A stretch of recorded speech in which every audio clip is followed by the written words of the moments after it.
Now, last week we started a new spring series about Bible stories in which God breathes new life into God's people. And each week we're talking about someone encountering God and their lives are renewed.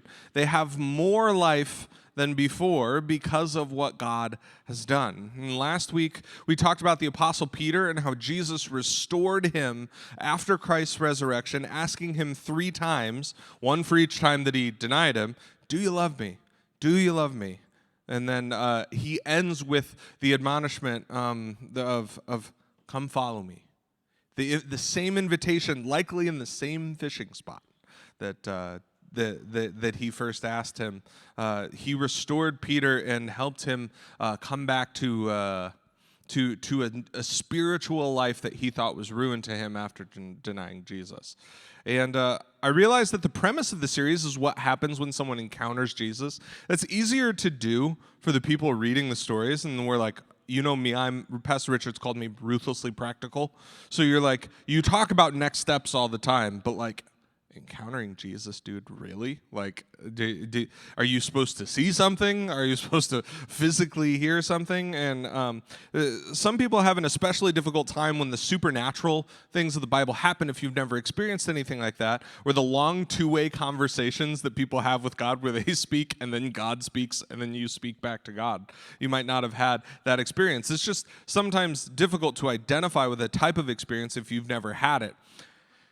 And that's not a part of many people's stories that sometimes we feel like we are lesser or worse Christians, as if that were a thing, right? Because we haven't had these experiences before. In fact, people who have sometimes use it as a pedestal to put themselves up on, where it becomes a little bit more that, hey, I heard from God, then here's what God said.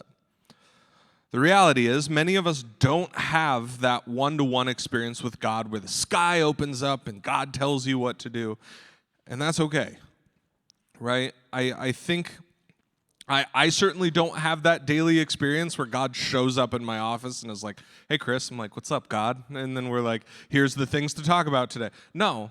We're operating a lot of this from faith and experiencing the presence of God through the Holy Spirit in a number of different ways. But that physical, tangible, audible presence of God isn't even something that I experience all the time. I have experienced in the past, but it is not a regular part of my spiritual life. A lot of people think that all pastors have just got the secret phone to God.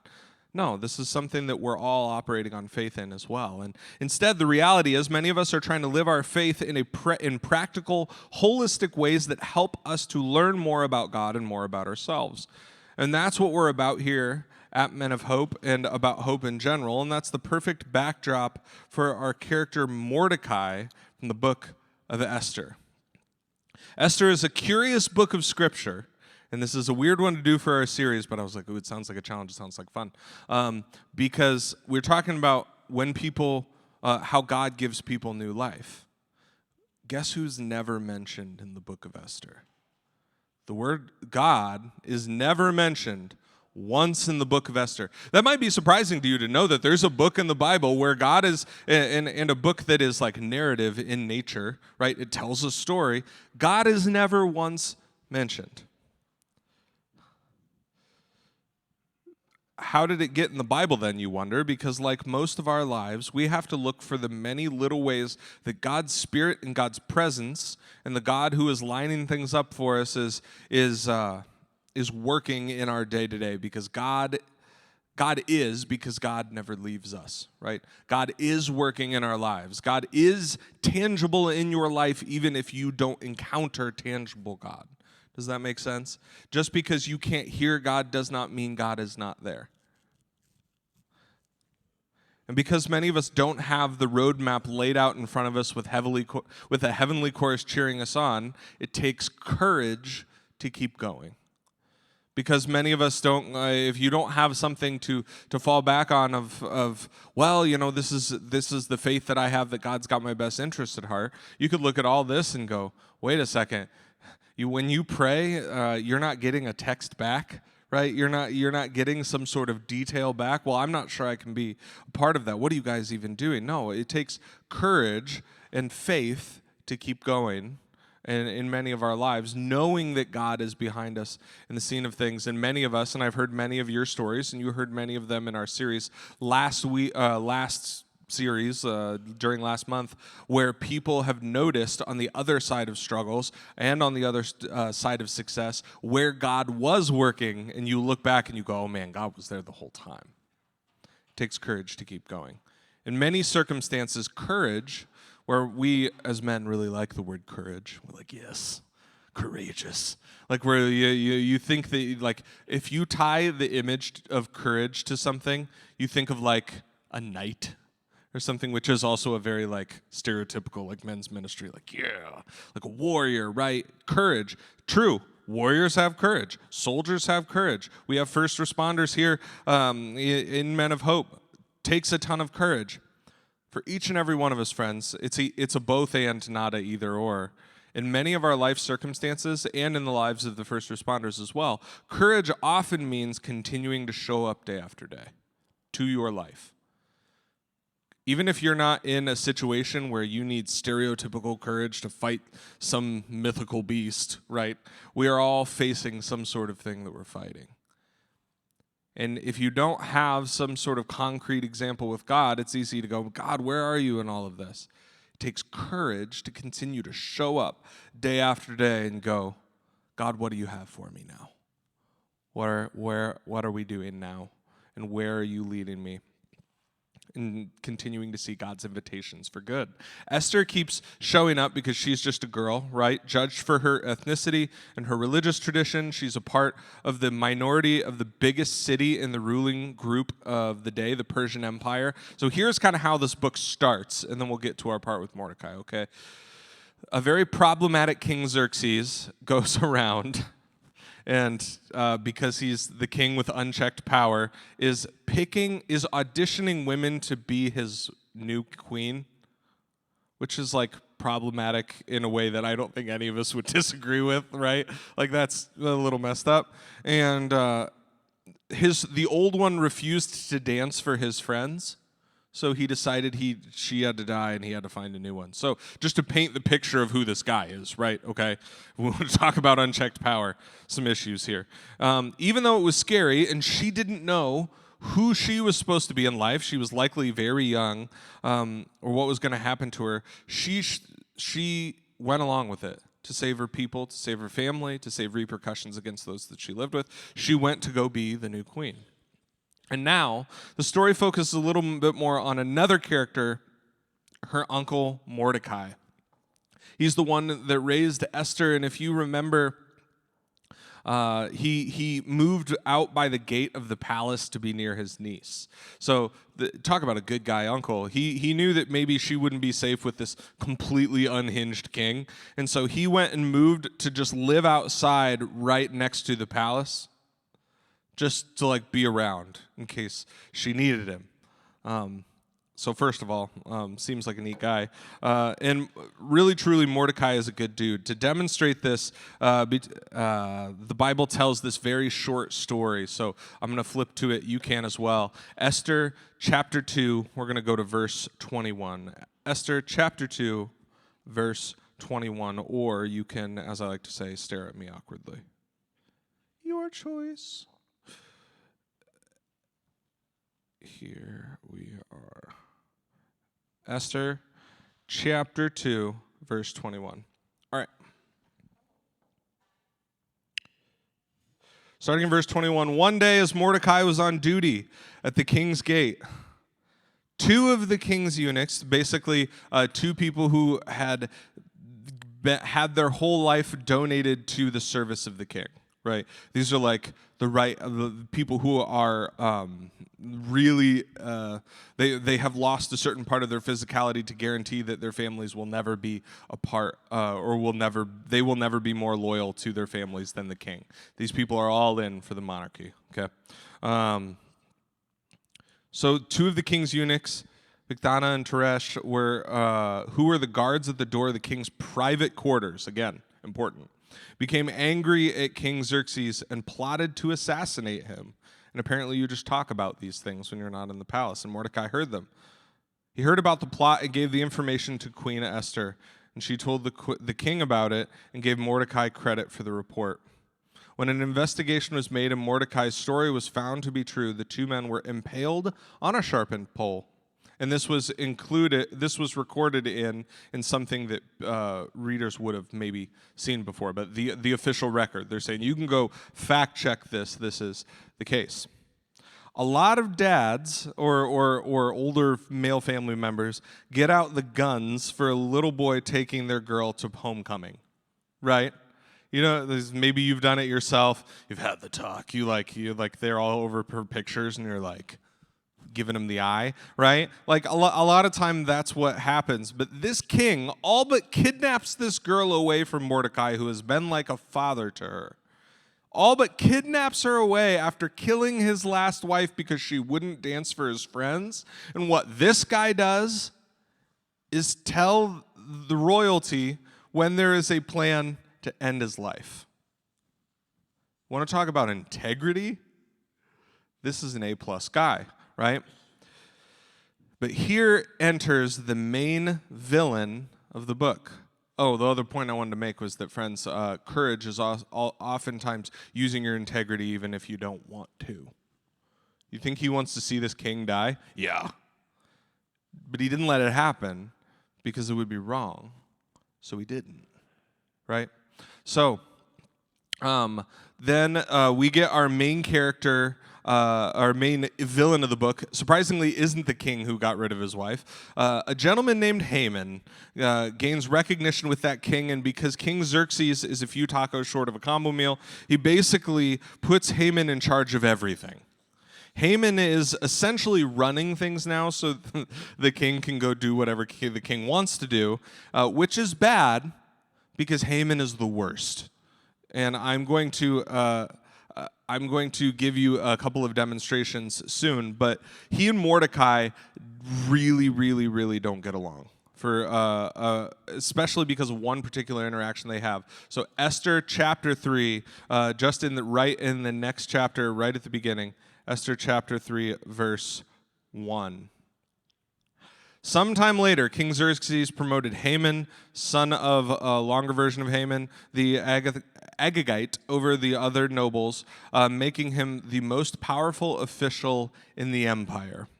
All the king's officials would now bow down before Haman to show him respect whenever he passed by, so the king had commanded. But Mordecai refused to bow down or show him respect. It goes on that Haman questions him, why aren't you bowing down to me? So it's not, don't think, well, Haman probably didn't want this. This is just the unhinged king. No, Haman definitely wants to, and for the rest of the story, Haman has some nefarious plots of his own. So we actually, so of all the people in all of the land that are bowing down, one guy isn't bowing. It's Mordecai. If you want to talk about standing up for what you believe in, he is literally standing up for what he believes. And we actually have a clip of this event happening. So check it out. So, yeah, there was a Marvel clip from the movie Avengers, but you can see why that's really appropriate based on the scene of what's going on. You can, I got it. Click. Wait for it. There it is. That's the timestamp for when that happens in the Bible, because you can see that story is very familiar, right? Somebody refusing to stand, and I think that it's a good image of our text today. Haman tells everybody to bow down because he's enjoying this idea that he's better than everyone. You can imagine him saying almost the same thing as Loki in the story. You will bow to me because you're meant to be ruled. And the same lie that Loki spreads and Haman seems to articulate here in his actions is the same lie that the opposition wants to give us. That we aren't good enough, that we aren't free, that we aren't good, and that we never will be. Notice that there's no reason for anyone to bow down to Haman by the gates. Like not any real functional reason. Nothing is being accomplished, nothing is happening there. There's no functional reason or a ceremony other than him trying to break the will of everyone else around him, which is why the individual standing up is so important to the story. Mordecai, just like our older friend in the Avengers there, notes that he has seen that brand of lie before. And there's a lot of World War II references in this movie in particular. Notice the man had a specific accent that was standing up because he had seen things before in life that he had experienced. The best line maybe in the entire movie, Loki says, "There are no other men like me." And the man says, "There are always men like you." And that applies to our lives as well. There will always be a million different versions of the same lie, that you aren't good enough, that you are under the subjugation of another person, that it's just easier to give in, to be less than who God says that you are because you were meant to be ruled. When in reality, Mordecai knew that that only God was the one to bow down to. Please notice that even though God is not mentioned here, them growing up as this minority within this major empire, he was an Israelite. He was a person of God. He was a member of God's chosen people, and he knew that only God was the one that you bowed to. And it's that knowledge that gave him the ability to stand up. Sometimes courage looks like standing up for who God says that you are. Sometimes courage looks like standing up for who God says that you are. Mordecai was saying, I am not your subject. I'm a subject of God. I'm not somebody who is just going to kneel to anything in front of me. I'm going to stand up for what I believe in. Like I mentioned last week, there are a bunch of different ways that we need new life, and this version of new life is courage. Maybe you have a good relationship with God. Maybe you feel good about a lot of things in life, but you lack conviction and, dare I say, courage because you're not sure that you even should have that, right? But now there's a ditch for this because maybe you're hearing this and you're like, all right, Pastor Chris, what I'm hearing is I need to go tell everyone what's right. And I need to be unabashedly kicking down everybody's door. I need to be able to, or more specifically, I am going to get on Facebook and tell everyone that they're wrong.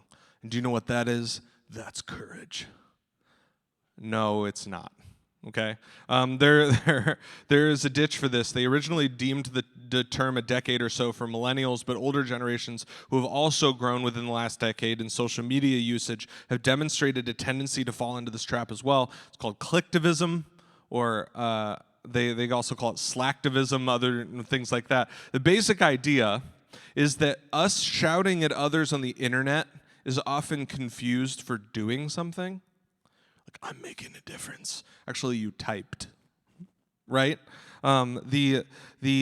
We've seen the power of social media and how it's revolutionized the world, absolutely. But sometimes, my point is that we don't want to confuse surface popularity with real influence, okay? We often mistake clicks for impact. I am not, and I might have used extreme language. I'm not saying that arguing online is doing nothing. But it is certainly not changing the world. None of us have fulfilled God's call on our lives for courage to be out in the world around us because we argued with someone on Facebook. I'm willing to say that at least. Raising awareness is indeed really important. There have been some really fun challenges over the last several years that have brought, trends that happen in which people are doing a specific dance or doing some sort of challenge. I nominate so-and-so for this and the whole point is to raise awareness for X, Y, Z.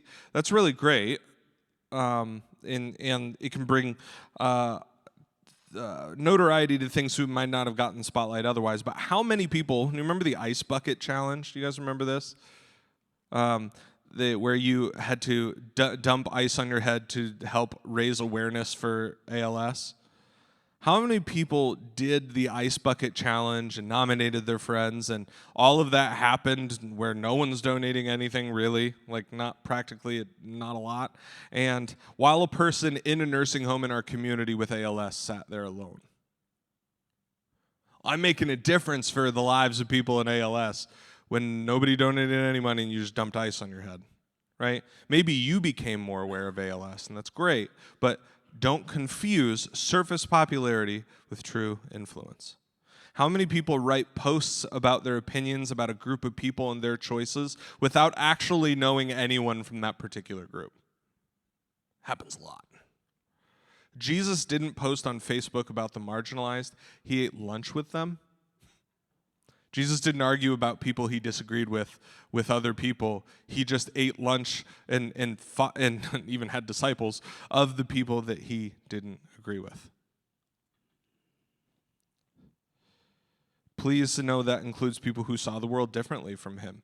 Matthew was was a tax collector that extorted the Jewish people for the benefit of the empire that would eventually kill Jesus. That person grew up and had done some heinous things and likely would defend a lot of them to the other disciples. And yet, Jesus called him in, ate with tax collectors. Jesus didn't agree with all of those people, but instead of talking about them to somebody else, he got to know them in particular. I'm not saying that we need to feel guilty about not attempting to solve each and every problem in the world. A lot of people get burned out that way. But what I am saying is we can't confuse a status that we posted on the internet as making the difference that being present out in our world can. And this might sound kind of overwhelming if we talk about what it means to have courage and actually need to get out in the world. But there is a term that I learned in seminary that I think can help. While I was in grad school, we learned about this idea of integration. If anyone wants to dig deeper into this, the book is called Becoming Whole and Holy, but the idea behind integration is who we are and what we think and believe are the things that determine how we live in the world. Integration is the alignment of our beliefs and our values with the way that we live in the world. Basically, is the stuff that you say is important to you, is that evident from the way that you're living? That's being an integrated human being. You're like, I believe that it's important to be healthy, and so you live a healthy lifestyle. I think that prayer is important. That person prays. That's an integrated person because the way that you're living shows up and manifests in the way your beliefs are showing up and manifesting in the way that they're operating in the world. That might sound like an obvious truth. You're like, really? This is where you go to grad school? This is what they teach you in seminary? Sounds like I could go. First of all, yes, you could. Second of all, this is a really important thing because a lot of us don't live this way. A lot of us just don't. We mess it up, right? We claim to believe in the power of inclusivity, but then we're afraid of people who are different than us. We claim to believe in the power of prayer, but often pick up coping mechanisms instead of actually taking something to God. We claim a desire for true community, to know and be known, but refuse to allow ourselves to be seen, truly seen by other people. And each time we do these things, it's bowing to the brokenness. Every time that we choose not to do that, we're bowing to the lie that something else is in charge other than the God that made us, which is what Mordecai did not do. Make no mistake, I'm not telling you to act better, right? It's about being free in who God made you to be and living from that place, starting from the place where you know who you are with God and allowing that to dictate your actions, and living so even when that's uncomfortable is courage.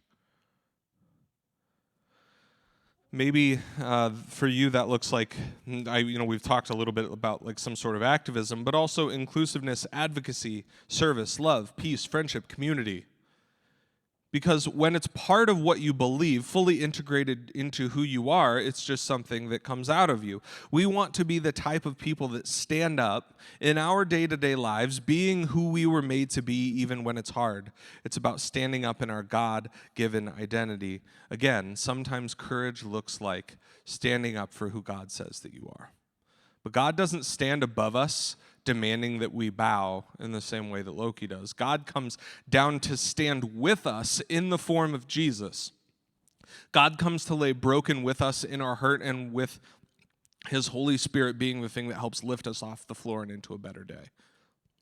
In essence, when we are standing up for what we believe in, we are not alone because God is standing with us. So our challenge this week is a couple of things here. The first question is, what villain have you bowed to? Maybe that's too. Maybe was trying to be too clever with the clip. But what are the things that you bow to that are not God, right? Like I said, every time that we decide to believe the lie of somebody else versus what God says about us, those are the things, right? Those are the example of us bowing. We all have in some way, shape, or form. What coping mechanism or lie about yourself or about God have you allowed to keep you from standing in your identity as one fearfully and wonderfully made in the image of God? Because if you noticed in the clip, those extra Lokis that were flickering around in the perimeter, right? They weren't actually there. Our fears are often so much bigger than the things that are actually scaring us. There's no reason to bow when we have somebody even better than Captain America. Let's keep in watch. So identifying the lies that we've believed is the first part. And the second part is standing in our identity of who God made us to be. Kind of what's one way, one practice, one area that you can start to stand up in God's identity of you over the lies that you've told. So if that sounds vague, it's because it's different for each and every one of us. But what have you bowed to? And what's one way that you can remind yourself? Maybe you need to stop a cycle of negative self-talk or treating yourself with more respect in a relationship. Maybe you need to start treating somebody else better because that's who you really are. Maybe you got an anger problem.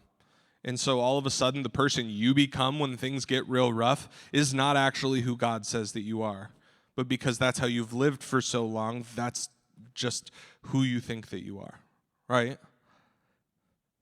Maybe you need an opportunity to serve someone else other than yourself. Maybe you need to step out of your own shell and enter into real community. Like I said, it can be different for all of us, but what's one way that you can do that this week? What's one relationship maybe that you have with somebody else? Maybe what's an opportunity to step into living into that God-given identity? And guess what? I know that it's hard because if it wasn't, you'd be doing it already. But there's a reason not to. Right? But it takes courage to do so. So what's one way you can step into courage this week? This is a day after day process. The Bible says the guards asked Mordecai after a few days of not bowing. Mordecai didn't just muster enough strength that first day, and then that whole interaction happened. They're like, hey, after Mordecai was the only guy not bowing to the guy that could kill him, for a few days, he got asked about it. It's about showing up day after day because it's about continuing to show up. Amen? We will jump into our next series about a different type of life that we can be given when encountering God. But grace and peace, friends. Go be good to each other, and we'll see you next week.